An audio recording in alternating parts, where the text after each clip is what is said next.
हिमाचल प्रदेश में विधानसभा चुनाव से पहले कांग्रेस में फेरबदल किया गया है। कांग्रेस ने कुलदीप राठौर को 3 वर्ष का कार्यकाल पूरा होने के बाद अब हटा दिया है और उनकी जगह मंडी से सांसद एवं पूर्व मुख्यमंत्री की पत्नी प्रतिभा वीरभद्र सिंह को हिमाचल प्रदेश कांग्रेस का 32वां अध्यक्ष बनाया गया है। मंगलवार देर शाम को कांग्रेस हाईकमान ने ये ऐलान किया है। बता दें कि नए अध्यक्ष के साथ 4 कार्यकारी अध्यक्ष बनाए गए हैं। पूर्व प्रदेश अध्यक्ष और विधायक सुखविंदर सुक्खू को चुनाव प्रचार कमेटी की कमान सौंपी गई है। विधायक हर्षवर्धन चौहान को उपनेता प्रतिपक्ष नियुक्त किया गया है और विधायक जगत सिंह नेगी को मुख्य सचेतक का पदभार दिया गया है। चंबा से पूर्व मंत्री हर्ष महाजन, कांगड़ा से विधायक पवन काजल, हमीरपुर से विधायक राजेंद्र राणा और सिरमौर से विधायक विनय कुमार को कार्यकारी अध्यक्ष बनाया गया है।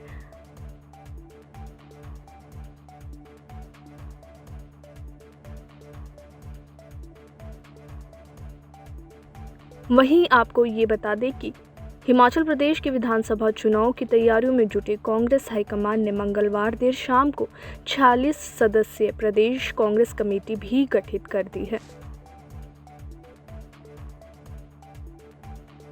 सांसद प्रतिभा सिंह को हिमाचल प्रदेश कांग्रेस अध्यक्ष बनाया गया है। उनके अध्यक्ष बनाने से समर्थकों में खुशी की लहर है।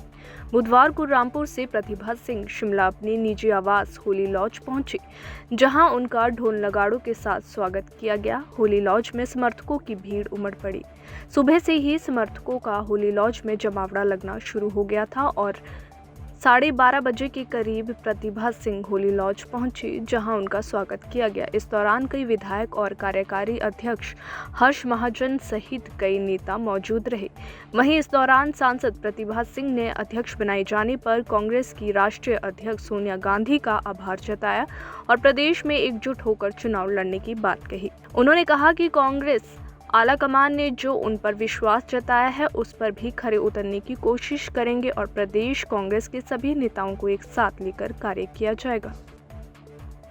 ये जो जिम्मेवारी कांग्रेस हाईकमान ने मेरे को दी है वो अवश्य ही बहुत ही महत्वपूर्ण है, क्योंकि ये हमारा चुनाव का साल है और इस साल के अंत में हमारे चुनाव होने जा रहे हैं और मुझे विश्वास है कि हम सब कांग्रेस के लोग एकजुट होकर इस चुनाव के मैदान में बीजेपी का सामना करेंगे। बहुत लंबी जद्दोजहद चली है। ये भी बताया जा रहा था कि इस चुनावी साल में अगर अध्यक्ष बदला जाता है तो नुकसान होगा और बहुत सारे फैक्शन से बहुत सारे धड़े कांग्रेस के अंदर है। सबको एकजुट करना जैसे वीरभद्र सिंह जी के नेतृत्व में होता था, वो लोग आप में भी देख रहे हैं, कांग्रेस पार्टी के लोग भी देख रहे हैं, प्रदेश की जनता भी जो जुड़ी है वो भी देखते हैं कि फॉर्मर चीफ मिनिस्टर की तरह आप अब पार्टी को यूनाइट भी करेंगे और कांग्रेस एक्सपेक्ट कर रही है कि आने वाले चुनाव में भी चुनाव जीत के बताएंगे। वो कितना इम्पोर्टेंट, कितना मुश्किल, कितना चैलेंजिंग आपको लगता है? ये बात ठीक है कि वीरभद्र सिंह जी एक बहुत बड़े नेता थे। उनके लिए ये इतना मुश्किल काम नहीं था कि सभी नेताओं को साथ लेकर चलना, परंतु उनके बगैर आज हम इलेक्शन लड़ रहे हैं। जैसा पिछला भी हमने जब उपचुनाव हुए थे तब भी उनकी गैर मौजूदगी में उनके बिना उस चुनाव को लड़ा और उसमें विजय हासिल की। उसी तरह से हम इस जो हमारा विधानसभा का चुनाव हमारे सामने है उसका भी हम डटकर मुकाबला करेंगे और सब पार्टी के लोग एकजुट होकर, सभी कार्यकर्ता, सभी हमारे लीडर एकजुट होकर पूरे प्रदेश में सक्रिय होंगे और काम करना शुरू करेंगे और अवश्य ही हमें इसमें सफलता मिलेगी। सरकार का 4-4.5 साल का कार्यकाल भी हो गया है, तो क्या अब सरकार को लेके भी कांग्रेस जिस तरह से लग रहा था, कार्यकर्ता भी काफ़ी निराश थे, काफ़ी एग्रेशन नहीं था, फील्ड में भी काम नहीं हो रहा था, अब कांग्रेस वापस वाइब्रेंट दिखेगी, ज़मीन पे काम करती दिखेगी? कार्यकर्ताओं को जो निगलेक्ट किया जा रहा था, बहुत सारी ऐसी बातें निकल के आ रही, क्या कार्यकर्ताओं से सम्मान मिलेगा? सबको एकजुट होकर कांग्रेस अब फील्ड में दिखाई देगी? देखिए, आप जानते हैं कि जब भी चुनाव का समय आता है सभी कांग्रेस जन, चाहे वो हमारे छोटे से छोटा कार्यकर्ता है, चाहे हमारे पदाधिकारी है, चाहे हमारे लीडर लोग हैं, सभी एकजुट होकर काम करते हैं। अभी उपचुनाव में भी ये उदाहरण हमारे सामने रहा और मुझे पूर्ण विश्वास है कि इस चुनाव में भी हम सब एकजुट होकर इस चैलेंज को फेस करेंगे और अवश्य इसमें सफलता पाएंगे। जैसा आपने कहा कि हमने देखा और जनता भी देख रही है कि पिछले 5 सालों में बीजेपी की सरकार के द्वारा क्या काम हुए और क्या नहीं हुए। जो कांग्रेस के सरकार के द्वारा काम किए गए, खास करके माननीय वीरभद्र सिंह जी ने जो हर क्षेत्र में, दूर दराज का क्षेत्र, इंटीरियर क्षेत्र में जो काम किए हैं, वो लोग आज भी याद करते हैं। और मुझे पूर्ण विश्वास है कि इन आने वाले चुनाव में भी उनके कामों को याद करते हुए अवश्य सारे पार्टी के वर्कर्स काम करेंगे और इस चुनाव को अवश्य जीतेंगे। This is going to be Virbhadra Singh model और डबल इंजन सरकार। तो क्या इस चुनाव में जो विधानसभा चुनाव है, क्योंकि उससे पहले सिग्निफिकेंट है, इम्पोर्टेंट है म्युनिसिपल कॉर्पोरेशन चुनाव, और क्या इन चुनावों में जो सारे चुनाव होने हैं वीरभद्र सिंह को आगे रखे ये चुनाव आगे लड़ा जाएगा, उनको आगे रख के ये चुनाव कैंपेन शुरू की जाएगी, और डबल इंजन सरकार का मुकाबला कैसे हिमाचल प्रदेश में कांग्रेस करेगी?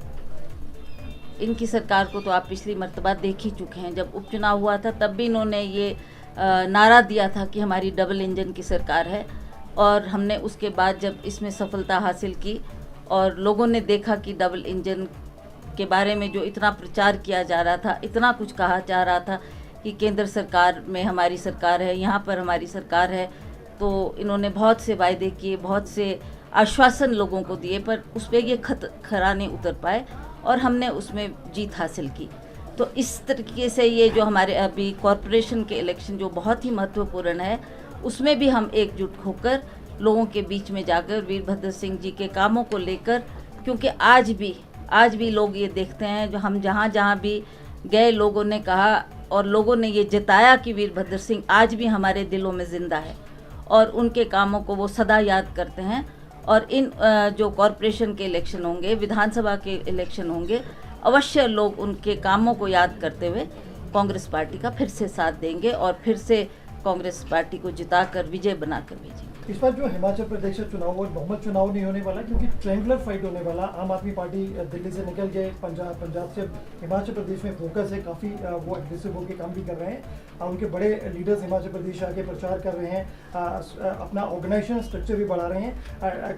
उसके मुकाबले कांग्रेस अब प्रिंसिपल ऑपोजिशन में फिलहाल नहीं दिखाई देती, ऐसा एक स्पेक्ट्रम बन गया। कैसी कांग्रेस वाइब्रेंट होगी, और कुछ लोग नाराज भी है, one section of the party वो नाराज भी है, उनको पार्टी फोल्ड में कैसे लाएंगे, और आम आदमी पार्टी का रोल आप हिमाचल प्रदेश में कैसे देख रहे हैं? देखिए जी, जहाँ तक आप आम आदमी पार्टी की बात कर रहे हैं, मुझे नहीं लगता कि वो कोई खास बड़ा डेंट हिमाचल प्रदेश में कर पाएंगे।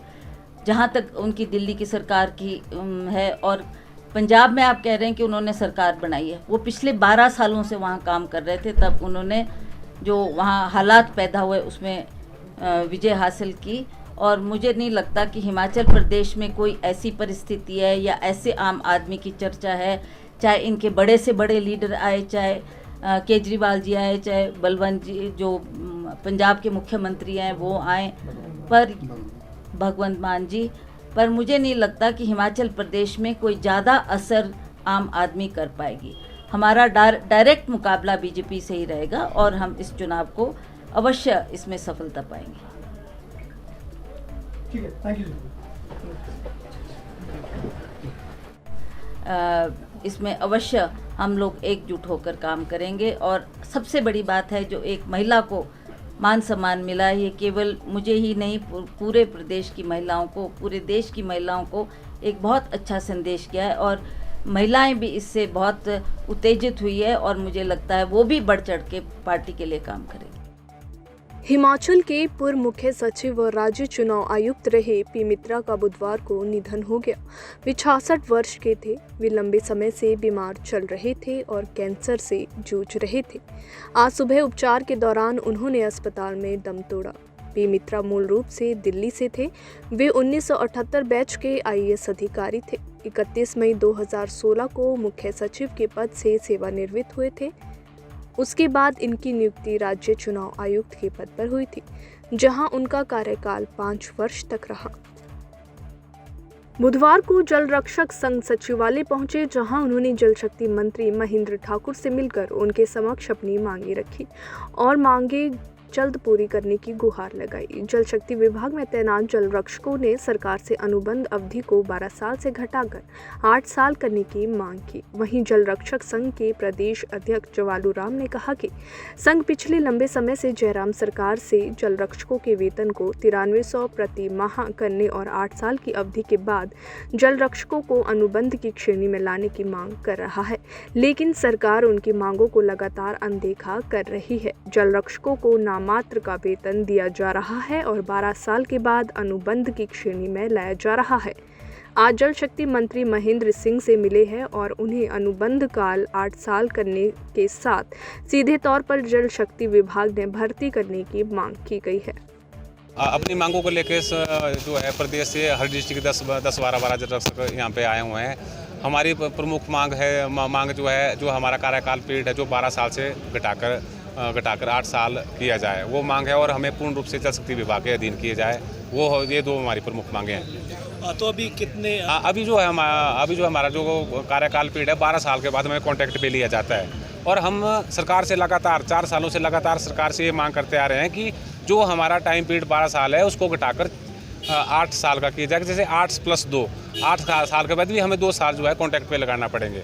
ये हमारी जो है 2 प्रमुख मांगे हैं। और वेतन की बात करें तो वेतन की बात करें, वेतन तो हमारा नाम मात्र ही है, जिसे हम कह सकते हैं नाम मात्र ही है। पहले हमारा 3600 रुपये वेतन में मान था, जिसको अभी पीछे वर्ष 70 में जो है उसको बढ़ाकर 3600 से 900 रुपये बढ़ाकर 4500 रुपये किया जाए। आज अभी हम सुबह जल शक्ति मंत्री जी से मिले और उन्होंने जो है हमें जो है अभी भी आश्वासन नहीं दिया है, कोई पूरा कन्फर्म नहीं किया है। और बाकी उन्होंने 2-3 दिन पहले मीडिया के सामने स्टेटमेंट दी थी कि हम जो है 27 तारीख को आपका जो है मुद्दा जो है कैबिनेट में उठाएंगे और जो कैबिनेट करेगी उसको जो है हम जो है उसको पास करेंगे। आपकी मांग है? अगर हमारी मांगों को नहीं माना जाए तो हमारी डिस्ट्रिक्ट और स्टेट कार्यकारिणी, ब्लॉक कार्यकारिणी के जो है जो कमेटियाँ बनी है वो जगह जगह पे अपनी मीटिंगें करवाएंगी और बाकी हिमाचल के जितने भी जल रक्षक हैं उन पर डिपेंड करता है वो मीटिंगों में क्या डिसाइड करते हैं। हम अकेले कुछ नहीं कर सकते हैं, जो हमारे जल रक्षक हैं वही हमें मानना पड़ेगा। हिमाचल प्रदेश की राजधानी शिमला सहित प्रदेश के सभी क्षेत्रों में मौसम लगातार साफ बना रहने के कारण तापमान में लगातार बढ़ोतरी देखने को मिल रही है। प्रदेश के 8 क्षेत्रों में अधिकतम तापमान 23 डिग्री से अधिक रिकॉर्ड हुआ है। हालांकि 28 अप्रैल से पश्चिमी विक्षोभ के सक्रिय होने पर मध्य पर्वतीय क्षेत्रों में बारिश और उच्च पर्वतीय क्षेत्रों में बर्फबारी के आसार है, लेकिन अधिकतर क्षेत्रों में मौसम साफ रहने की संभावना है, जिससे हिमाचल प्रदेश में पारा और चढ़ने वाला है। लोगों को गर्मी से निजात नहीं मिलने वाली है। मौसम विज्ञान केंद्र के निदेशक सुरेंद्र पाल के अनुसार 28 से 30 अप्रैल तक पश्चिमी विक्षोभ के सक्रिय होने पर मध्य पर्वतीय क्षेत्रों में बारिश और उच्च पर्वतीय क्षेत्रों में बर्फबारी के आसार है। 24 घंटे में विशेष परिवर्तन नहीं आएगा, अभी तो ड्राई रहेगा, लेकिन उसके बाद फिर आइसोलेटेड थंडरस्टॉर्म एक्टिविटी होने की संभावना है। हालांकि कोई मेजर रेनफॉल एक्टिविटी या मेजर थंडरस्टॉर्म एक्टिविटी जिससे लगातार बारिश या प्रदेश के ज़्यादातर हिस्सों में बारिश, वैसी संभावना नहीं है। लेकिन ये है कि पश्चिम विक्षोभ 28 से प्रदेश में अप्रोच करेगा, उससे 1-2 जगह पे जो मिड और हाई हिल्स के एरिया में थंडरस्टॉर्म हो सकता है, तो उससे जो तापमान है वो स्टेबल रहेंगे। क्योंकि अभी तापमान जो है सामान्य से 2 से 3 डिग्री मैक्सिमम टेम्परेचर ज़्यादा चल रहे हैं और न्यूनतम तापमान लगभग सामान्य के आसपास या थोड़े से ज़्यादा है, तो तापमान स्टेबल रहेंगे।